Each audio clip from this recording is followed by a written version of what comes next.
Vă salut, oameni frumoși!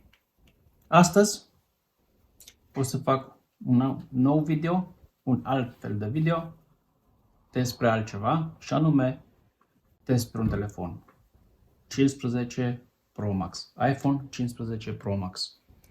De ce? Pentru că în mare parte, cam aproape tot ce vedeți la mine pe canal este filmat cu acest telefon. Da, filmez cu telefonul.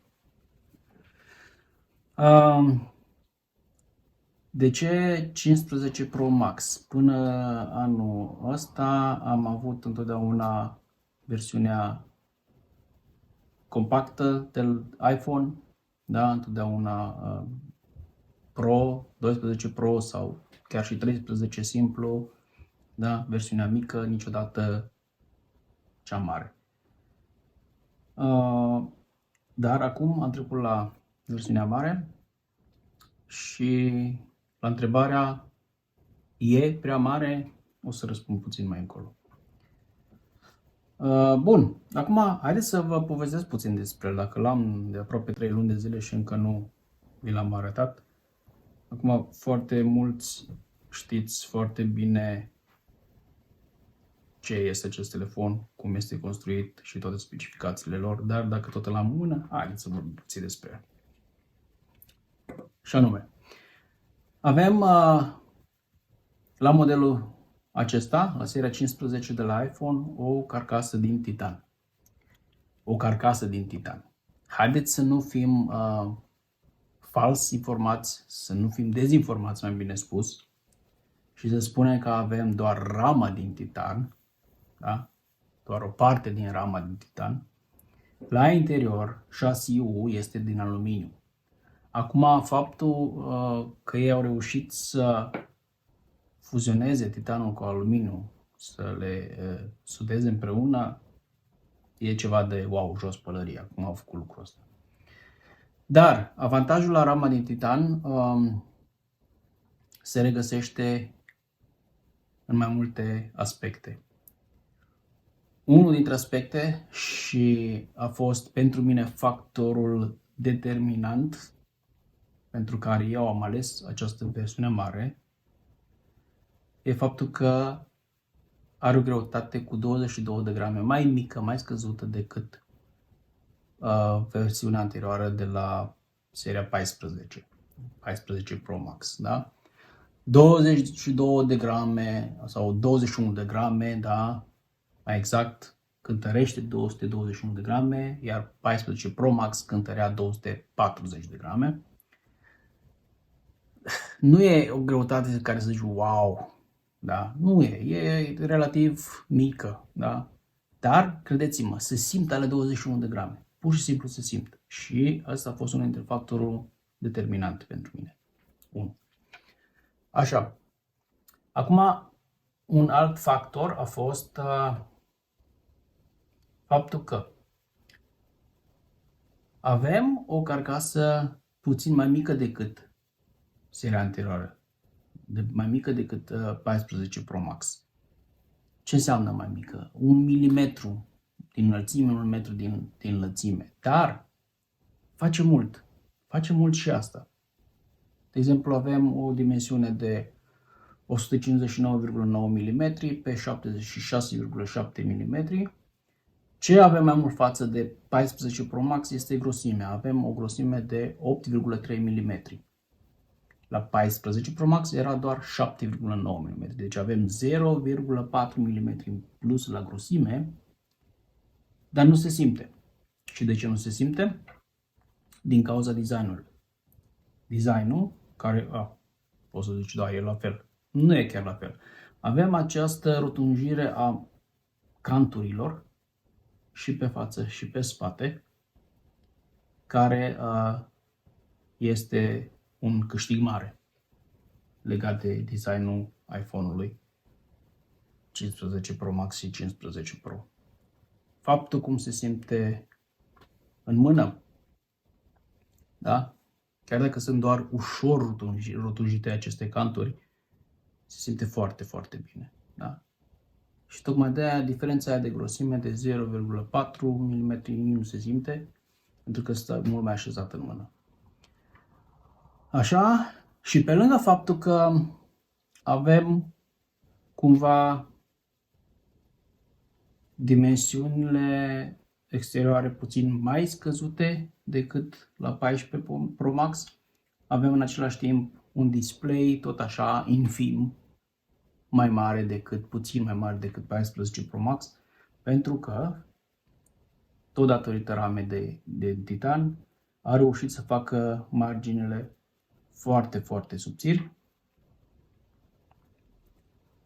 aproape că nici nu se mai văd. Sunt acolo, dar sunt foarte, foarte subțiri. Da? Și atunci avem și un display minimal mai mare.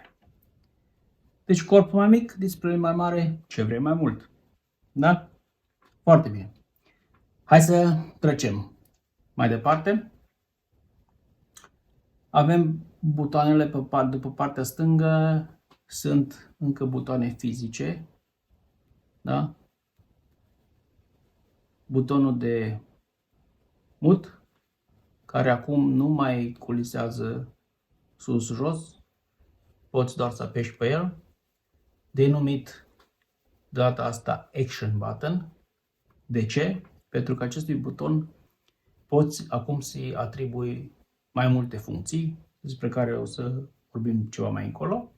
După care mai avem butonul de volum, dat mai tare, dat mai încet, și tot pe partea stângă avem sertarul pentru cartela SIM, slotul de SIM. Pe partea dreaptă avem doar butonul de pornire, power button, și atât. În partea de jos avem cea mai mare noutate de la Apple, începând cu seria 15. Atenție, doar pe versiunile Pro, 15 Pro și 15 Pro Max. Portul USB-C. Da? Deci este într-adevăr ceva foarte, foarte bun pus pe iPhone. Și tot pe partea de jos mai avem două microfoane și un difuzor. Pe partea de sus nu avem nimic, decât o simplă tăietură aici unde vine antena, ceea ce întrerupe cumva rama asta de titan. Asta e carcasa cu rama.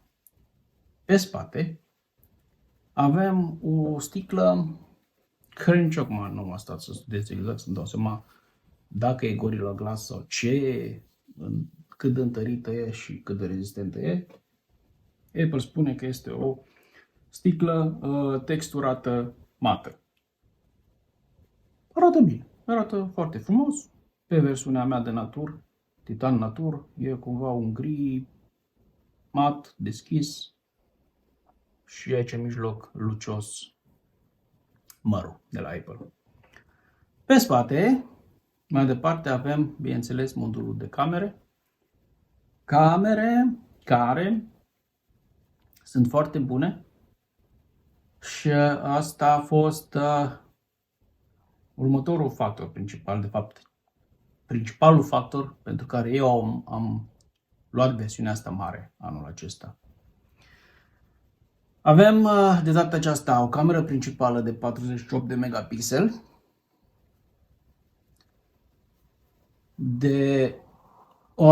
cu o apertură de 1,8 de 2,4 mm wide e camera aceasta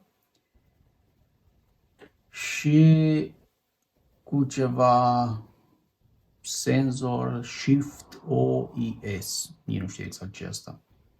După care mai avem o cameră de 12 mm, următoarea cameră, cu o apertură de 2,8, asta este de 120 de mm ultra-wide. Deci asta este camera ultra-wide. Și mai avem încă o cameră, a treia cameră, care este o cameră periscopică, tot de 12 mm, și cu o apertură de, nu știu cât are apertura camera asta, de 2,2. De 2,2 de 13 mm. Mai avem un senzor LiDAR și mai avem, bineînțeles, LED-ul, flash-ul. Cam atât pe spate. E un factor foarte important, geamul după camere, deci camerele sunt acoperite cu o sticlă de safir. E un lucru foarte, foarte important și foarte bun. Având în vedere că sunt atât de mult scoase în afară, da? Orice carcasă ai pune, aproape orice carcasă ai pune pe ele, cam ajung pe suprafață și riști să zgârie. Având geamul de safir, stai liniștit. Nu se sparge ușor și nici să zgârie ușor. Am terminat cu carcasa, rama, spatele, în mare camerele. Mai avem, bineînțeles, o cameră pe față, o cameră frontală de 12 megapixeli, care e capabilă să filmeze în 4K până la 60 de cadre pe secundă. E ok, da, e standard în ziua de astăzi pe flagship-uri. Da, tot această cameră mai e capabilă de HDR, dacă nu mă înșel, și mai multe chestii, da? Dar revin puțin la camerele după spate, da? Aici avem o capabilitate de filmare Dolby Vision, HDR, putem să filmăm ProRes, putem să filmăm în cinematic mod și mai multe chestii, da? Deci sunt camere profesionale, da? Care îți permite, așa cum eu fac, de exemplu, să filmez într-un studio cu telefonul, să nu trebuiască neapărat să recurgi la o cameră pentru, hai să zic, începători ca mine. Ne-a mai rămas display-ul. Pe display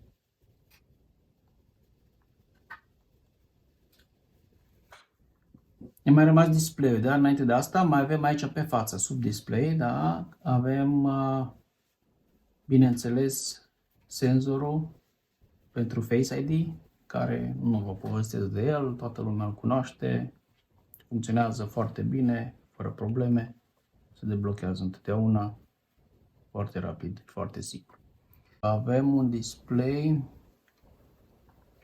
de data aceasta spune Apple, LTPO Super Retina XDR OLED de 120 de Hz. Da. Refresh rate 120 de Hz. Deasupra display-ului avem, spun cei de la Apple, un ceramic shield, nu mai e Gorilla sau cum era înainte, ceramic shield l-au numit ei. Și, bineînțeles, tot legat de display, avem funcția de Always On, da? Dacă ți-o activezi, bineînțeles. Cam asta este. Ce pot să vă mai spun despre el? La interior, bineînțeles, avem, este A17 Pro pe 3 nanometri. Cred că e primul de la Apple sau, în general, primul pe 3 nanometri.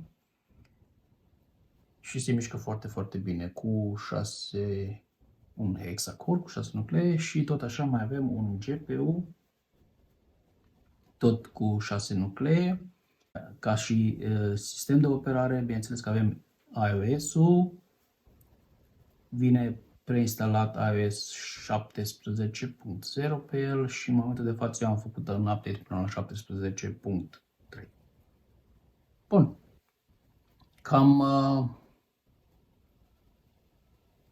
Cam asta este. Bateria, de exemplu, avem o baterie destul de mare care ține bun foarte mult. Deci Până acum n-am avut niciodată senzația că, băi, chiar dacă am filmat cu el, că filmez cu el, da, să trebuiască să pun la încărcat în mijlocul zilei, că sigur nu o să-mi ajungă să fac video. Nu, niciodată n-am avut problema asta. Deci este o baterie de litiu-ion de 441 de mAh, fix înăuntru. Și avem încărcare rapidă, poate fi încărcat până la 50% în 30 de minute și poate fi încărcat cu MagSafe la 15W. QE2 este încărcarea asta rapidă și nu avem reverse charging pe iPhone, din păcate, cum găsim pe Samsung. Deci avem două noutăți, ca să spun așa, lucruri mari și importante. Odată Action Button-ul. Ce putem face cu butonul ăsta dacă mergem la setări, de exemplu, și îl găsim? Deci poți să-i atribui mai multe funcții la butonul ăsta. Deci odată să îl pui pe mute. După aia poți să-i pui o funcție de focus. După aia poți să-i pui lanterna, să o activezi, da? Când apeși pe el să prindă flash-ul, LED-ul din spate. După care o funcție de traducere, translate. După care ceva scurtături și poți încă ceva și eu asta am găsit. Cel mai important, camera. Deci dacă poți să-l pui așa, foto, poți să-l activezi pentru selfie, pentru video, portret sau portret selfie. Hai să vedem dacă facem un test, punem video, să vedem așa. Dacă eu apăs acum pe el,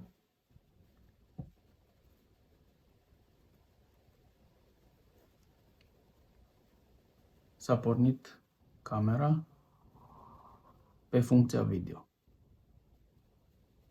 Partea bună este că, fiind aici butonul ăsta, tu în momentul în care filmezi, da, este ca și o cameră normală, butonul aici sus și este foarte, foarte practic. Partea proastă este că e camera aici, unde este și butonul, numai că este partea de jos și atunci tu când ții așa, cumva acoperi. Riști tot timpul să fii cu degetul pe cameră. Ar fi fost bine ori să fie butonul în partea asta lantă, ori să fie camera în partea opusă. Dar astea sunt detalii. Eu, sincer să fiu, nu am activat butonul. L-am lăsat pe funcția lui normală, pentru că asta găsesc eu că trebuie să facă butonul acela. Și nimic mai mult. Iar al doilea plus, bineînțeles că este portul USB-C, care cu un cablu deștept poți să faci multe cu el. Poți să te conectezi la computer și să transferi date și să faci mai multe chestii. Iar ce ai iar ca și plus datorită acestui port, eu de exemplu conectez microfonul direct la el. Poți să filmez ProRes cu acest telefon atunci când folosești un USB extern sau un SSD extern, îl conectezi aici și atunci ai capabilitatea de a forma ProRes direct pe dispozitivul extern. Bun, deci, acum ca să răspund la întrebarea de la început, e mare acest telefon?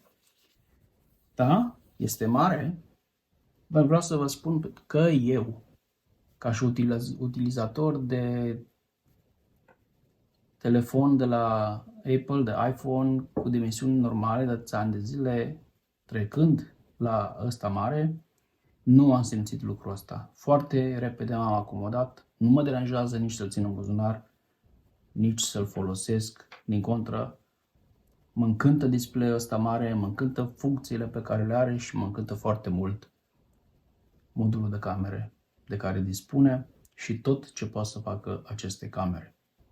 Da? În mare parte, tot ce vedeți pe canalul meu se datorează acestor camere. Bun. Asta a fost astăzi. Mai mult nu. Dacă vreți să știți mai multe despre telefon, vă rog scrieți în comentarii, care încă nu l-ați cumpărat și mai aveți câteva neîndumăriri. Scrieți pur și simplu ce vreți să știți despre el. O să pun probabil câteva cadre cu fotografii în anumite setări, cum ar fi